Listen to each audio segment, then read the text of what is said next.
Donc, pour cette session, on aura la chance d'avoir Adrien Cadars, donc, qui est chargé de compte et expert délivrabilité chez Mailjet, mais aussi Carmen Pissurus, qui est responsable anti-abus et délivrabilité chez laposte.net. Bonjour à tous les deux encore et merci d'être avec nous aujourd'hui. C'est un plaisir. Merci. Alors, est-ce que vous pourriez commencer par nous dire en quelques mots en quoi consiste votre travail au quotidien? Donc, Carmen, je vous laisse débuter peut-être. Bonjour à tous, je m'appelle Carmen Pissurus, je suis responsable anti-abus et délivrabilité sur la messagerie laposte.net depuis 4 ans maintenant. À présent, j'ai plusieurs missions comme la délivrabilité des messages laposte.net, donc tous les messages que les utilisateurs envoient avec notre messagerie, la réputation des IP sortantes, la réputation des domaines laposte.net et de ses sous-domaines. Ce que j'ai en charge aussi, c'est d'assurer un bon filtrage du flux entrant et la diminution des plaintes utilisateurs, ainsi que la sécurité de la plateforme, donc tout ce qui est TLS, SPF, des KIM, des marques.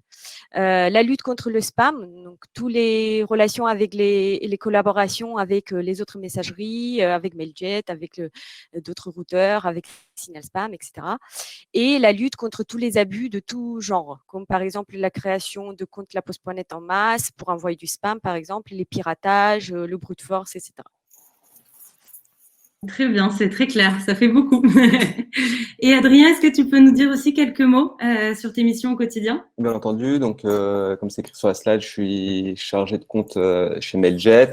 Je m'occupe actuellement des clients grands comptes, donc c'est-à-dire que je les accompagne pour les nouveaux clients dans la mise en place de leur stratégie marketing et je les accompagne également sur tout ce qui est technique pour la mise en place des différentes communications.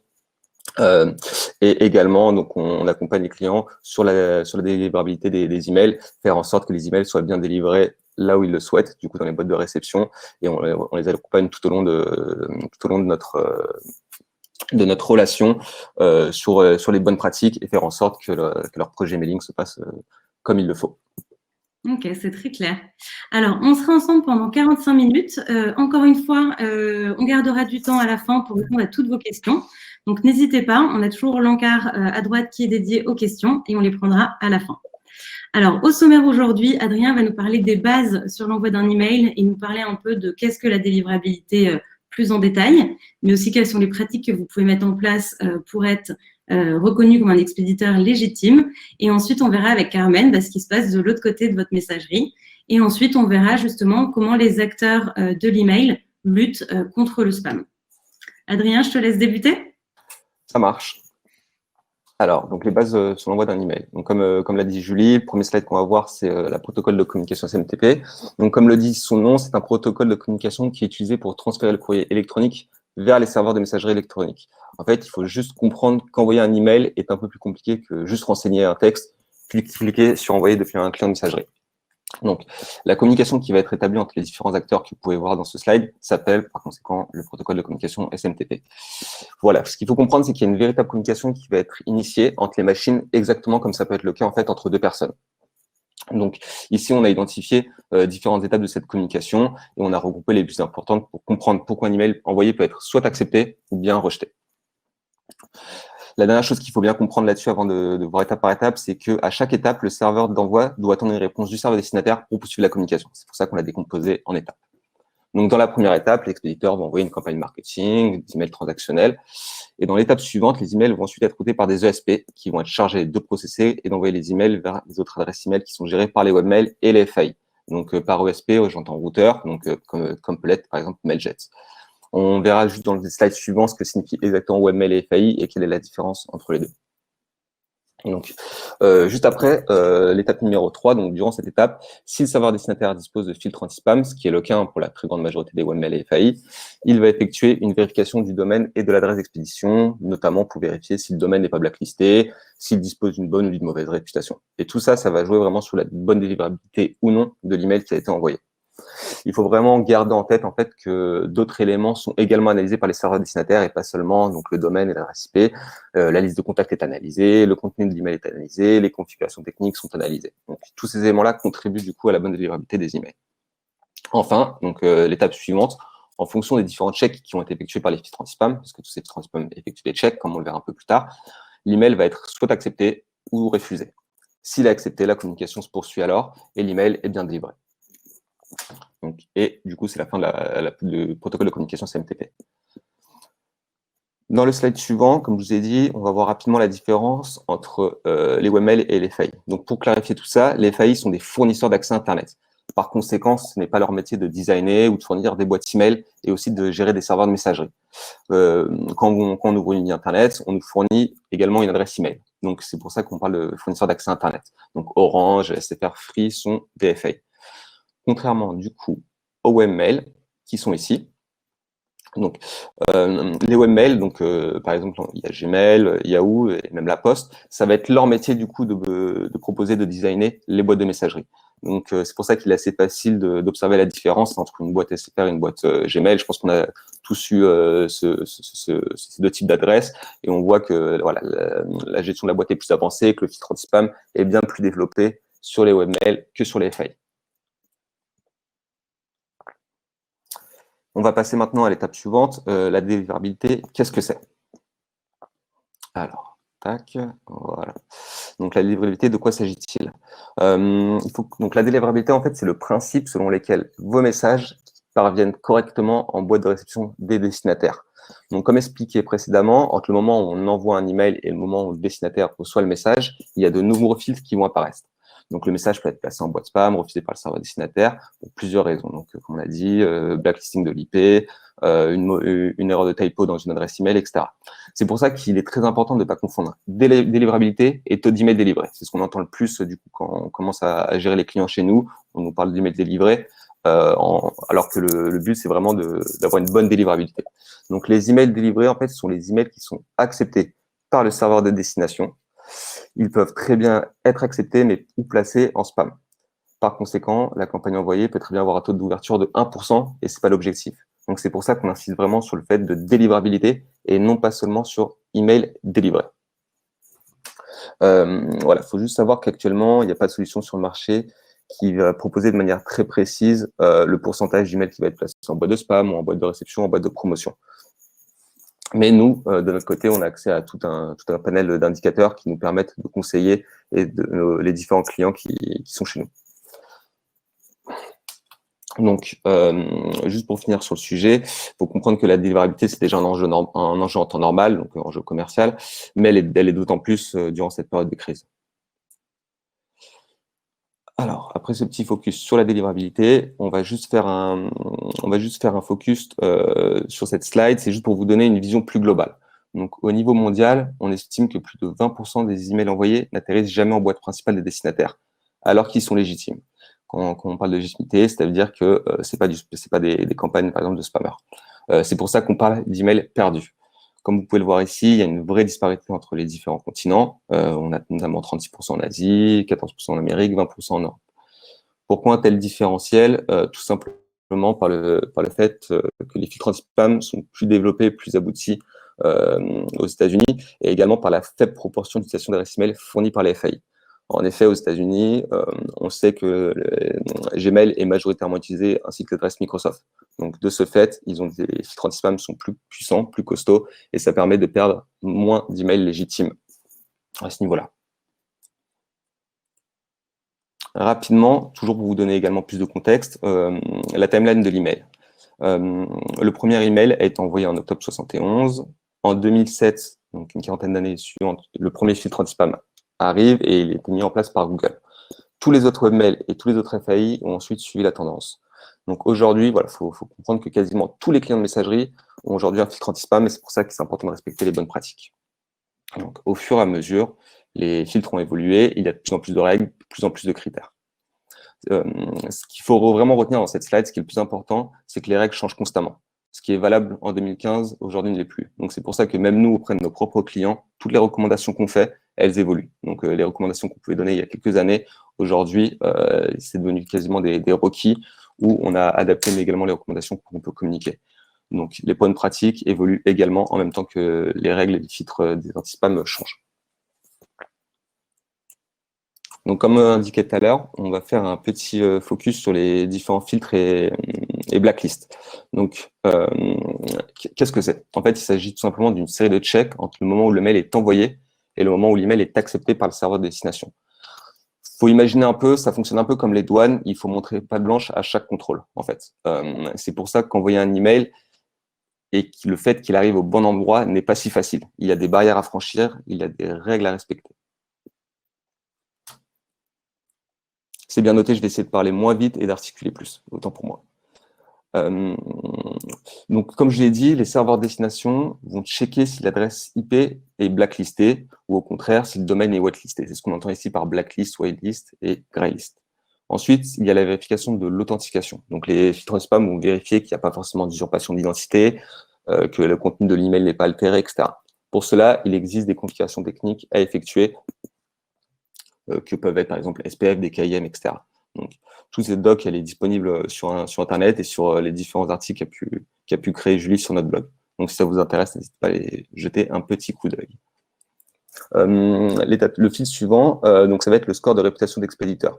Donc, ce score de réputation d'expéditeur est calculé donc en fonction de la réputation de son domaine, en fonction des listes utilisées, en fonction du routeur qui est utilisé, en fonction de l'IP qui est utilisé. Donc, tout ça, ça va constituer un score qui va être analysé par les différents serveurs de destination pour faire passer ce check ou non. Et enfin, le dernier check qu'on voit ici, c'est les règles d'utilisateur. Tous, au sein de notre messagerie, on peut mettre des règles en place pour recevoir ou non des emails. Et donc ça va être le dernier check qui va être respecté. Donc tout ça pour comprendre qu'il y a beaucoup d'éléments à passer avant que l'email soit finalement délivré.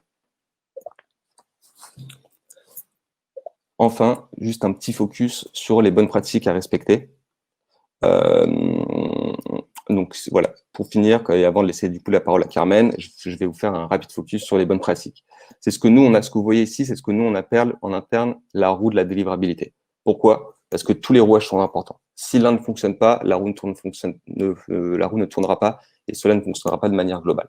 Donc le premier élément qu'on voit ici, c'est les configurations techniques. Donc comme je vous l'ai dit tout à l'heure, il y a différentes configurations techniques à effectuer par l'expéditeur. Donc je ne sais pas si ça peut tous vous parler, mais il y a par exemple SPF, DKIM, des marques. Donc, elles permettent, entre autres, de vérifier l'identité expéditeur, autoriser le routeur email à envoyer des emails au nom de l'utilisateur, vérifier le contenu du message qui n'a pas été altéré, etc. Toutes ces configurations sont checkées par les serveurs destinataires et par les filtres anti-spam. Le deuxième point que vous voyez dans cette roue, c'est les listes de contacts. Tout simplement, ça, Jules, tu l'as assez répété dans tes mailings, il n'y a pas de bonne campagne emailing sans une liste de contacts qualifiée. Et nous, c'est vraiment un point sur lequel on insiste auprès de nos différents clients. Donc, un bon ciblage devient de plus en plus primordial pour conserver une bonne réputation. Donc ça, c'est une tendance qu'on est en train de voir aujourd'hui et on insiste clairement sur le fait de bien cibler les campagnes et de ne pas envoyer, par exemple, des communications à des destinataires pour lesquels le contenu ne va pas forcément être pertinent. Donc, la fréquence est également hyper importante. Elle est d'autant plus importante qu'on ne le croit. Donc ça, c'est quelque chose sur lequel on essaie vraiment de sensibiliser les clients. Donc, le fait d'avoir une fréquence d'envoi régulière, ça va justifier d'une activité qui est légitime, contrairement du coup aux campagnes one-shot et massives des spammers, où là, ils vont envoyer d'un coup des millions d'emails et ensuite, ils n'utiliseront plus jamais du coup cette adresse d'envoi, par exemple. On parle également de la pertinence des emails. Donc, par pertinence, qu'est-ce que j'entends? C'est qu'il est hyper important que les destinataires aient réellement une appétence pour les communications qu'ils reçoivent, tout simplement pour qu'ils ouvrent les emails, pour qu'ils cliquent sur les emails, qu'il y ait un engagement. Et ça, pour votre réputation, ça va être bon et ça va contribuer à votre bonne délivrabilité. Donc, la pertinence des emails, c'est également hyper important. Il faut toujours réfléchir, qu'est-ce qu'on envoie à quel client, est-ce que ça va l'intéresser? Et enfin, tous ces éléments-là, ils vont contribuer à construire une bonne réputation de l'expéditeur.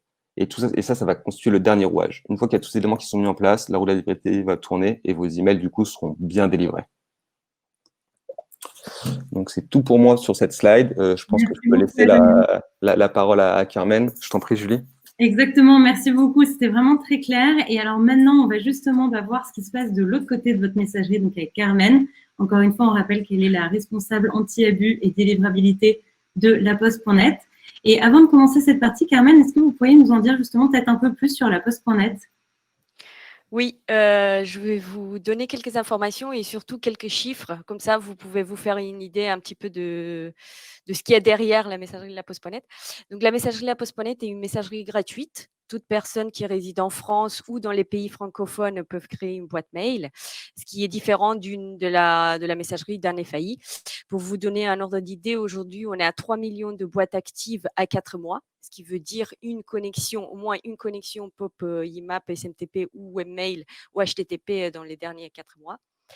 La Poste.net reçoit quotidiennement en moyenne entre 30 et 40 millions de mails par jour, avec des pics allant jusqu'à 60 millions de mails. C'est ce qu'on a pu voir pendant le confinement.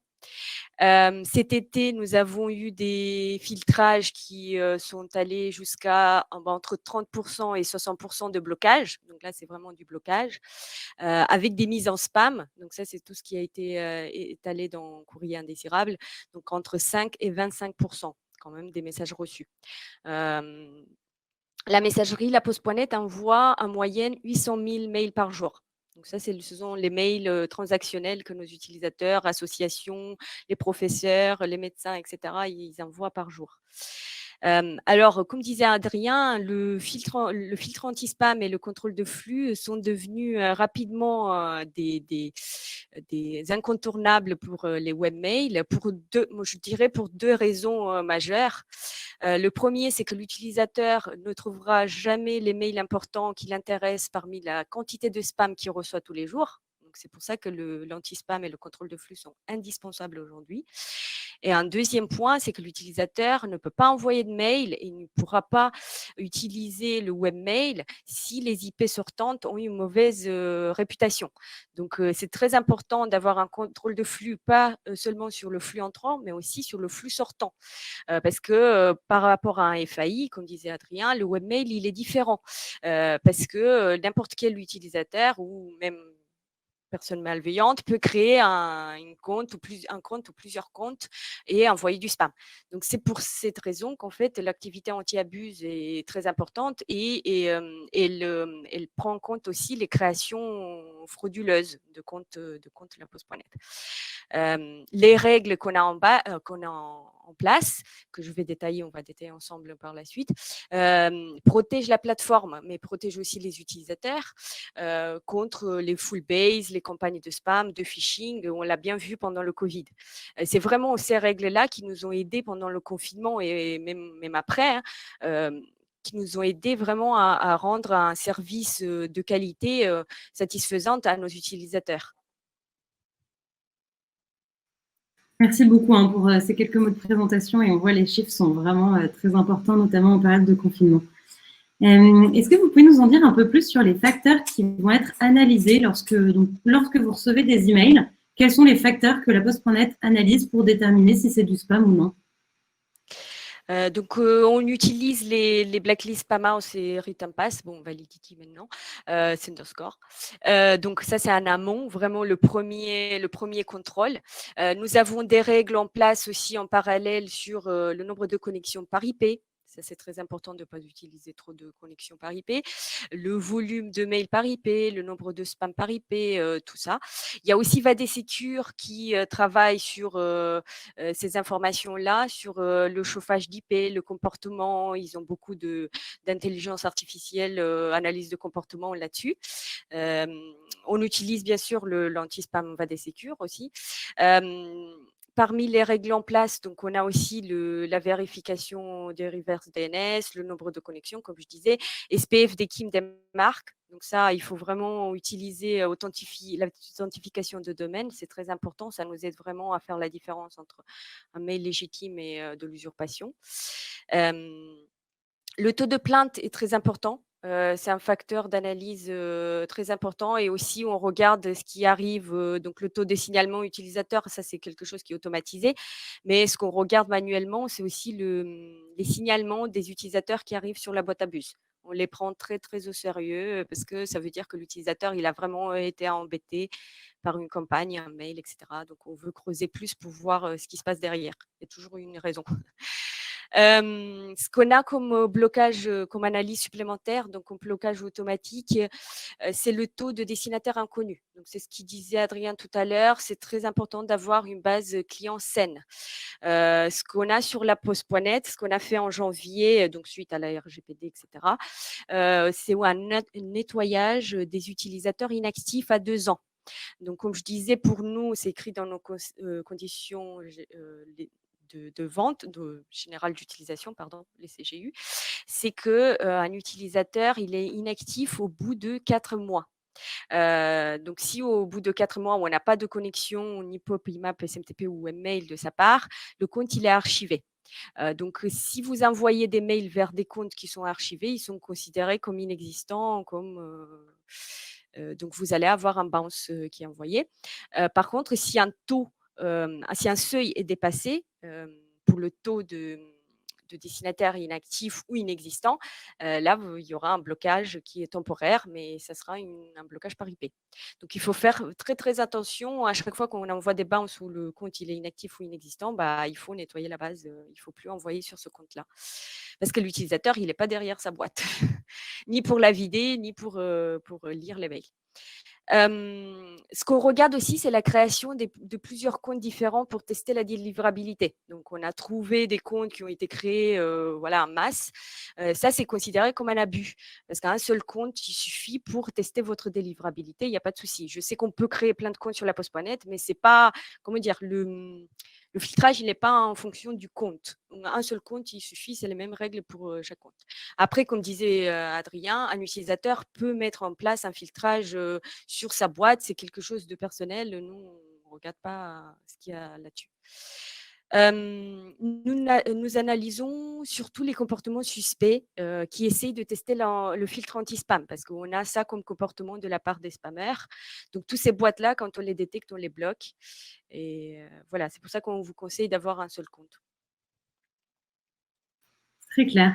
Et alors, quelles sont les actions qui sont derrière, donc mises en place pour lutter contre les spammers? Donc, on l'a dit, vraiment, l'objectif, c'est d'offrir la boîte mail la plus propre possible à l'utilisateur, où il puisse retrouver uniquement les emails qui l'intéressent. Donc, quelles sont les actions qui sont mises en place, encore une fois, quand ce n'est pas le cas et quand c'est des emails de spam? Oui, c'est notre objectif, diminuer les plaintes utilisateurs. Donc, c'est pour ça qu'on a un set de règles prédéfinies avec des seuils qui peuvent changer en fonction des vagues de spam observées. Donc, on peut à chaud changer des seuils. Par exemple, le taux de destinataire inconnu ou le taux de plainte, il peut être changé. D'ailleurs, petit à petit, on l'a diminué. Plus on avance, comme disait Adrien aussi, les règles et les seuils avancent presque tous les jours. Ça dépend après des vagues qu'on peut observer. On a donc tout ce qui est prédéfini, c'est le contrôle de flux sur la fréquence d'envoi, les volumes, le nombre de connexions par IP, ce que je disais, les politiques des marques. Donc, on respecte bien la politique que vous mettez sur le DNS, que ça soit quarantaine, non ou reject. Mais nous, on vous conseille vraiment de mettre reject. Je vais en parler par la suite. On a aussi les blocages quotidiens, parce que malheureusement, les campagnes de spammers passent parfois sous les radars. Donc, ils connaissent très bien nos seuils, c'est ce que je disais tout à l'heure. C'est qu'ils se créent des boîtes la poste.net pour tester, et ils testent vraiment tout. Comme ils connaissent les seuils et les règles en place, il faut qu'on les change, il faut qu'on les surprenne pour qu'on puisse les bloquer. Donc, les blocages quotidiens arrivent en complément des blocages automatiques. On peut bloquer des IP, on peut bloquer des plages d'IP, on peut bloquer des domaines. C'est en fonction de ce dont on a besoin. On a des blocages manuels aussi suite à des signalements utilisateurs. C'est ce que je disais. Si jamais on a des signalements qui arrivent directement sur Abuse, on peut mettre en spam, on peut le bloquer suite à des signalements sur Abuse. Alors, la plupart des spammers sont identifiés sur la plateforme laposte.net. On les connaît bien, on a un top. C'est en fonction du nombre de mails qu'ils nous envoient tous les jours. Mais il est difficile de bloquer leur campagne parce qu'ils changent d'IP, ils changent de domaine. C'est pour ça que c'est très important de pas, si vous êtes bloqué, de ne pas changer d'IP et de domaine. Ça imite vraiment leur comportement. On arrive à identifier leur boîte de test. Donc, on les suit, on essaie de les bloquer, etc. Et on bloque souvent des plages d'IP. C'est ce qui est le plus efficace pour vraiment les arrêter. Après, on travaille avec d'autres acteurs de messagerie, oui, avec Signal Spam, pour mettre en commun et vraiment avoir plus d'informations sur les campagnes de spam. Oui, c'est ça. C'est vraiment l'idée que quand il s'agit du spam et d'abus, tous les acteurs de l'emailing travaillent ensemble pour lutter contre ça. Et qu'en effet, comme vous le disiez, les comportements, c'est hyper intéressant, je trouve, de voir que les comportements des spammers évoluent très, très vite. Et donc, c'est pour ça que les filtres changent aussi très vite parce que vous avez besoin de vous adapter aux nouveaux comportements au fur et à mesure. C'est ça. Alors, comment ne pas être pris pour un spammer? Donc, pour nos participants aujourd'hui qui sont des expéditeurs légitimes, qu'est-ce qu'ils peuvent mettre en place comme action pour faire comprendre aux webmails comme la Poste.net que ce n'est pas des spammers, mais bien des expéditeurs légitimes. Oui, donc comme je disais, il faut vraiment un réseau sécurisé parce que j'ai mentionné le fait qu'on a été amené à bloquer des plages. Malheureusement, bon, il y avait des expéditeurs légitimes qui utilisaient des IP là-dessus. Mais quand une plage d'IP elle est utilisée de façon malveillante et que on la voit une fois, 2 fois, 3 fois, donc la première fois on bloque 2 heures, après on bloque une journée, après on bloque 5 jours, etc. Plus une plage d'IP, plus on voit des IP dans une plage d'IP qui envoie du spam, plus cette plage, bah, elle sera bloquée. Parfois, on a 10 millions de mails par jour qui arrivent en spam, hein. Donc, on a des utilisateurs qui cherchent dans le courrier indésirable des mails légitimes parce que, voilà, comme Adrien a dit, il y a quand même du faux positif. On ne peut pas se permettre d'avoir autant de spam en courrier indésirable. On a eu des utilisateurs qui se plaignaient d'avoir du spam dans le courrier indésirable. Donc, voilà, on a été contraint de bloquer par plage d'IP. Donc, bien s'assurer que votre plage elle est bien sécurisée, que vos IP sont dédiés, que vous êtes le seul à avoir les accès, vos accès sont sécurisés, etc. Ensuite, c'est très important, c'est ce qu'on a vu cet été, c'était pendant le confinement, c'était très dur. C'est très important d'avoir des marques en place. Donc, pour ceux qui ne savent pas ce que c'est des marques, je pense qu'on pourra répondre par la suite, mais c'est vraiment très important d'avoir une authentification par domaine et que ce qu'on a vu, on a eu du mal cet été, c'est qu'on avait beaucoup de domaines qui ont été usurpés, donc utilisés par le spammer, dont la Poste.net d'ailleurs. La Poste.net a une politique quarantaine depuis 2 ou 3 ans, même plus, je pense. Et on est passé cet été à reject. Donc, ça veut dire que n'importe quel mail qui est envoyé avec la Poste.net, donc le domaine, par exemple, non-reply@laposte.net, si cet email est envoyé avec des IP qui ne sont pas déclarés sur notre SPF, qui ne sont pas signés, donc qui n'ont pas une signature d'EKIM avec la bonne clé qui est sur notre DNS, ces mails sont rejetés. Ils ne sont pas mis en spam. Donc, jusqu'à présent, c'était mis en courrier indésirable parce qu'on avait des faux positifs. Aujourd'hui, on rejette. Pourquoi? Parce que le spammer, ce qu'on a vu, c'est qu'il utilisait la Poste.net pour envoyer des mails. Et même s'il arrivait en spam, en fait, ça ne le dérangeait pas parce que les utilisateurs, ils vont en courrier indésirable pour voir s'ils n'ont pas de faux positifs. Donc là, ils voient des non-reply où l'équipe La Poste.net vous écrit et là, vous fait gagner des cadeaux, etc. Ça me fait passer à la prochaine. Donc, utiliser vraiment, pardon, pas la prochaine slide, juste là. Utiliser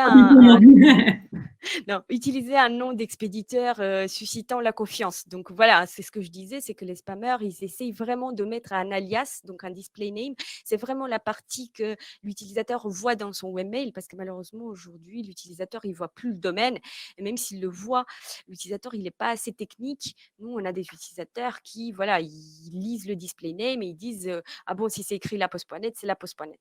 Alors que c'est quelque chose comme le domaine du display name qui peut être facilement forgé. Donc, il faut vraiment utiliser un display name qui parle de vous et que l'utilisateur peut vous reconnaître. C'est bien, voilà, votre identité, votre marque.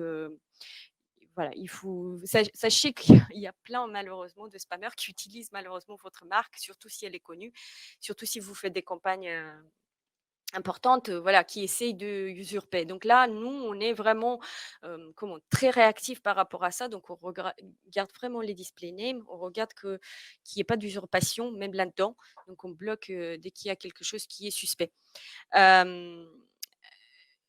Les objets de mail, pareil, il faut qu'ils soient clairs, etc. Je vais insister par la suite.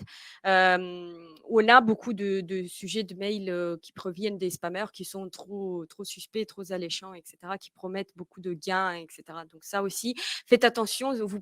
On peut facilement tomber dans le piège parce qu'on veut offrir quelque chose à l'utilisateur, une promotion, etc. Mais il faut le tourner de façon voilà, pas trop suspecte, pas trop, voilà, il faut que ça soit très, très clair. La liste des contacts, oui, ça c'est vraiment très, très important d'avoir une base clean pour ne pas se faire bloquer sur la règle qu'on a mis en place sur trop de destinataires inconnus. On a vu malheureusement des entreprises légitimes qui sont tombées dans le piège. Voilà. Après, il faut savoir quand même que les spammers, ils ont des bases très, très clean, hein. Ils savent très bien cibler les utilisateurs actifs, malheureusement. Oui, l'idée, c'est vraiment, c'est ce qu'on a en bas de la slide, mais de réduire le nombre de faux positifs parce que c'est le problème qu'on rencontre aujourd'hui. Et alors, ça répond un peu déjà à cette question, mais nous, en tant qu'utilisateurs, pas forcément en tant qu'expéditeurs, quelles sont aussi les techniques de spam dont il faut se méfier, qui existent, qui sont les plus courantes aujourd'hui? Oui, donc ce que je disais, c'est vraiment l'usurpation de domaine. Ça, c'est ce qu'on a vu vraiment pendant le confinement. Ça les aidait avec le Covid, voilà, de vendre des choses en utilisant des alias qui leur appartenaient pas, des noms des marques, etc. Donc, on a eu des fois, parfois, on a eu 20 millions de mails par jour avec des marques en échec, hein. Donc, on s'est posé la question. Vraiment, on s'est posé la question et on continue à se la poser. C'est est-ce qu'on va pas rejeter tous les mails qui ont un démarque en échec, même si la politique est non, même si la politique est quarantaine.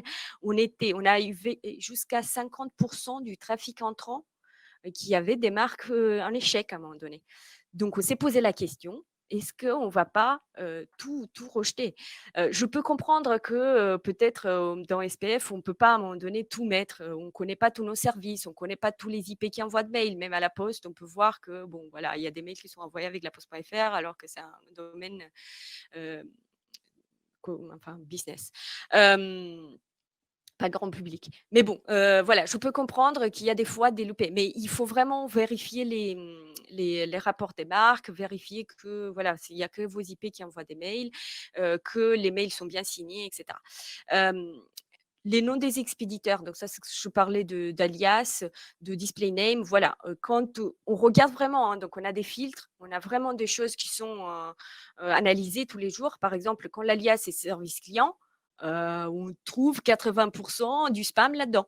Quand l'alias c'est notification, carte avantage, des choses comme ça, malheureusement, il y a du légitime là-dedans et c'est dommage parce que mettre carte avantage dans l'alias, c'est pas vraiment parler de vous, de votre marque. Il faut vraiment être clair. Ce qu'on regarde aussi, par exemple, c'est les objets de mail. Donc, par exemple, avis des remboursements, je peux vous dire aujourd'hui, c'est un filtre sur lequel on regarde et on trouve du phishing des impôts. Gains, etc., vos avantages, tout ça.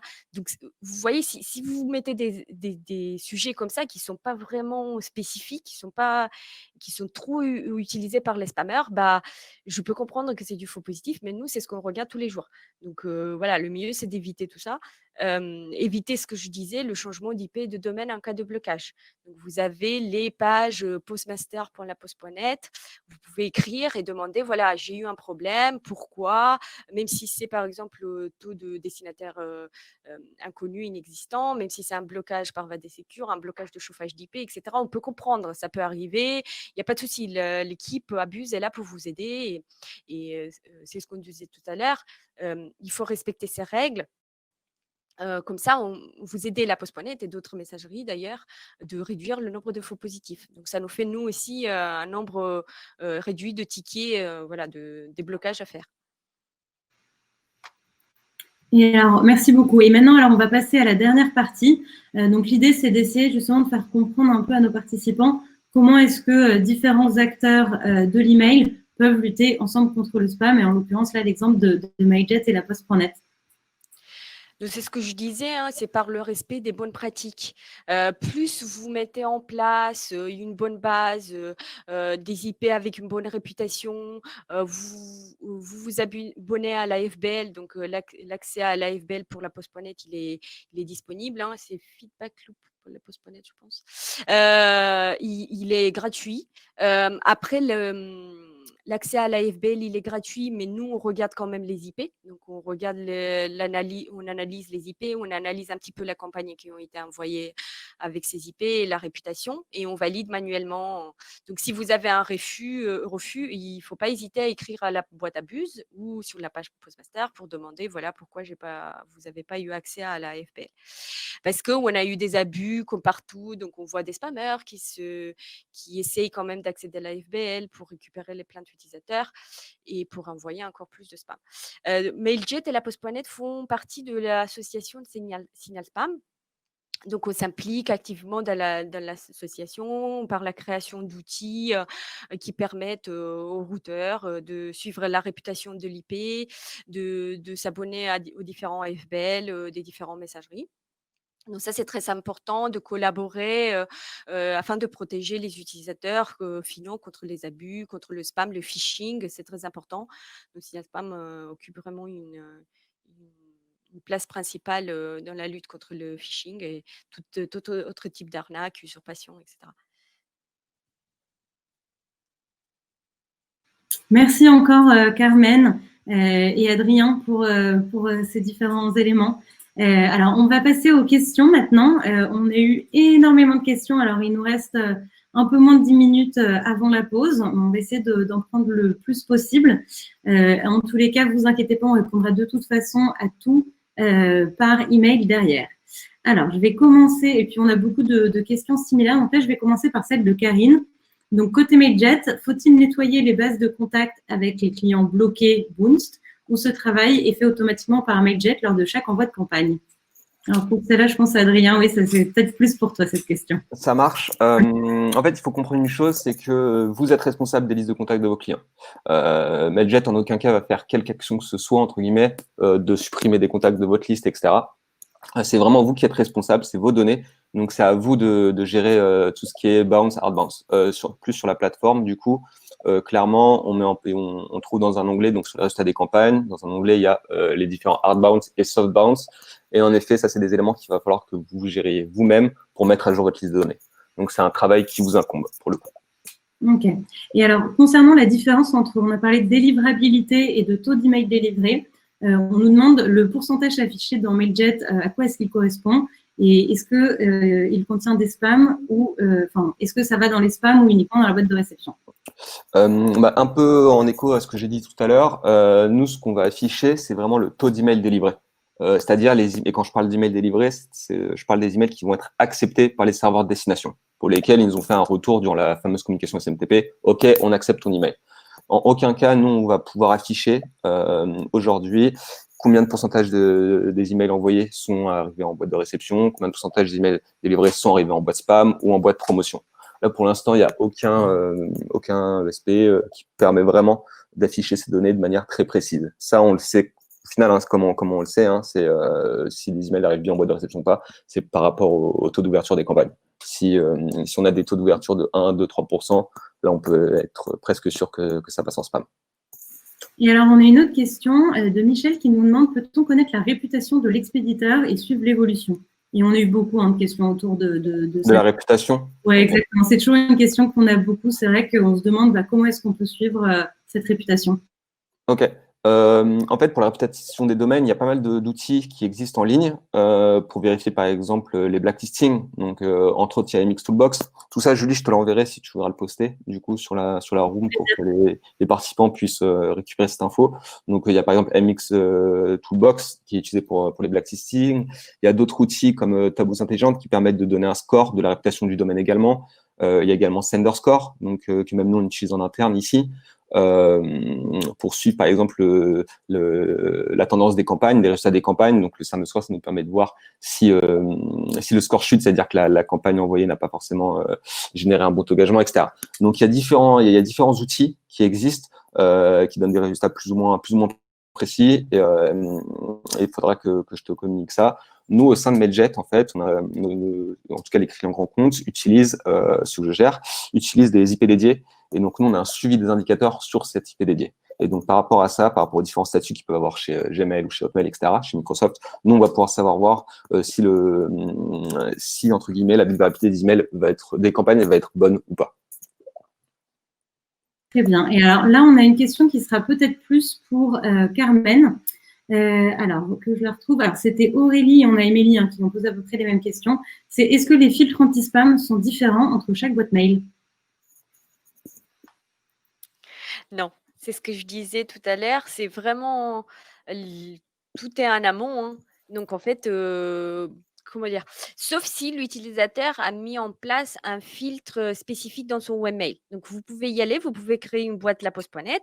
En fait, dès que vous cliquez sur courrier indésirable, donc vous recevez par exemple un mail de laposte.net, quand vous décidez de mettre un indésirable, là, ça sera un filtre automatique. Vous allez le retrouver dans les préférences qui met le prochain mail reçu de laposte.net en spam.